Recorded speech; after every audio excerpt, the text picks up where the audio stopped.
Samuel मेरे प्रियो जब यिशै के घर गया और परमेश्वर ने कहा मैं तुझे बताऊंगा कौन राजा होगा, बड़े बड़े बेटे आ गए, लेकिन सैमुअल सोचा शायद ये होगा। परमेश्वर कहा नहीं, ये अयोग्य है, ये अयोग्य है, ये लंबा चौड़ा हट्टा कट्टा तो है राजा होने के लिए बाहरी तौर से, लेकिन मैं इसको अयोग्य समझता हूं। मेरे प्रियो, तुम्हारा अधिकारी होने की अयोग्यता या योग्यता केवल परमेश्वर डिसाइड करता है। और जब दाऊद आया, सैमुअल से परमेश्वर ने कहा यही है इसका विषय।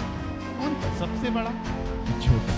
कहने का अर्थ यही है मेरे प्रियो, दाऊद के जीवन में सबसे छोटे होने की वजह से वो राजा नहीं चुना गया, प्रभु के साथ रिश्ता बनाने में राजा चुना गया। भीड़ों के लिए लड़ जाने वाला, मर जाने वाला, इसलिए उसको राजा चुना गया। हालेलुया। परमेश्वर से अधिकार प्राप्त करने के लिए उसके हृदय से जुड़ना जरूरी है।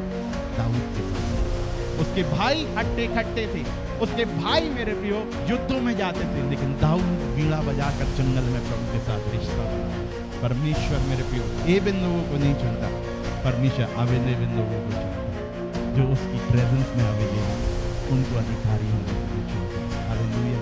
वो एबेन थे उसके भाई, लेकिन दाऊद प्रभु की प्रेजेंस में अवेलेबल था। उसके भाई ताकतवर थे, लेकिन दाऊद एक आराधक था। हालेलुया। मेरे प्रियो, एक आराधक की सामर्थ्य एक सोल्जर की सामर्थ्य से ज्यादा बड़ी होती है। सोल्जर यरीहो की दीवार नहीं गिरा पाता, लेकिन आराधक की आराधना उस दीवार को जरूर धराशायी करती है। दाऊद एक आराधक था। जब हम आराधना करते हैं, हम प्रभु की प्रेजेंस में और नजदीकी में जाते हैं। पौलुस और सीलास मेरे प्रियो मारा गया, लहूलुहान हो गए, जेल खाने में पड़े थे, लेकिन प्रार्थना और आराधना कर रहे थे। क्या हुआ? भूकंप आ गया।